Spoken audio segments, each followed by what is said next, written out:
تقوی کی علامت کیا ہے کہ مومن سے حرام ہضم نہیں ہوگا. یہ سب سے پہلی بات ہے کہ مومن اپنے جسم کو جو عبادت کے لیے بنا ہے اس جسم کو صرف پاکیزہ اور حلال ایندھن سے چلائے.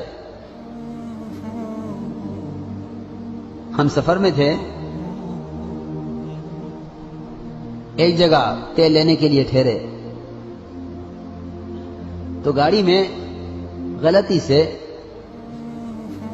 پیٹرول کی جگہ ڈیزل ڈال دیا گیا. گاڑی نہ چلی، ہر طرح چلانے کی کوشش کی ڈرائیور نے، لیکن گاڑی نہیں چلی. پتہ یہ چلا کہ تیل اس میں غلط ڈل گیا ہے. اس دن یہ بات سمجھ میں آئی کہ جب ایک معمولی مشین انسانوں کے ہاتھوں کی بنائی ہوئی وہ صرف تیل کی قسم کے بدل جانے سے نہیں چل سکتی، 1 کلومیٹر نہیں چل سکتی، تو مسلمان حرام غذاؤں کے ذریعے جنت تک کیسے پہنچ سکتا ہے؟ اس لیے میرے محترم دوستو، تقوی کی بنیادی علامت یہ ہے کہ متقی کو حرام ہضم نہیں ہوگا.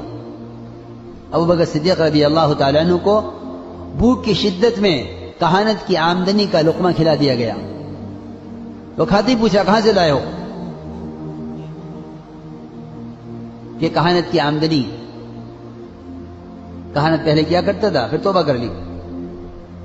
آج میرا گزر ہوا اس طرف سے جن کے لیے میں کہانت کا عمل کیا کرتا تھا، انہوں نے میری اس وقت کی مزدوری توبہ کرنے سے پہلے کی مزدوری آج دی ہے.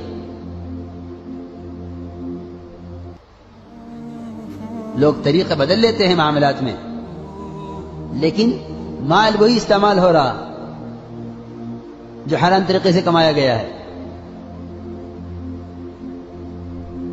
چنانچہ ابوبکر رضی اللہ تعالی عنہ نے اس لقمے کی قے کرنی چاہیے. ایک لقمہ معدے میں اندر جا چکا، وہ کیسے باہر نکلے؟ لوگوں نے کہا مومنین پانی پیجئے، پانی پی کر لقمے کو نکالیے باہر.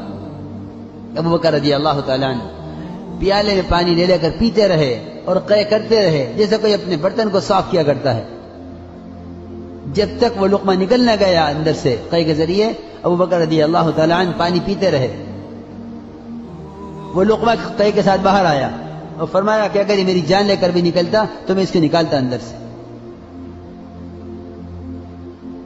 اس لیے کہ حضرت فرماتے تھے کہ لقمہ سمندر ہے، خیالات اس کے موتی ہیں. جیسی غذا ہوگی ویسے خیالات ہوں گے، جیسی غذا ہوگی ویسے اعمال ہوں گے. سب سے پہلی شرط یہ ہے عبادت سے پہلے کہ پہلے طہارت حاصل کی جائے. طہارت اس کو نہیں کہتے کہ اس نے غسل کر لیا، اس نے وضو کر لیا، نہیں. پہلے طہارت یہ ہے کہ یہ اپنے جسم میں دوڑنے والے خون کو حرام غذاؤں سے پاک رکھے، تاکہ اس کے جسم کا خون، اس کے جسم کا پاک خون اس کے اعضاء کو عبادات کی طرف، اللہ کے رضا والے کاموں کی طرف لے کر چلے.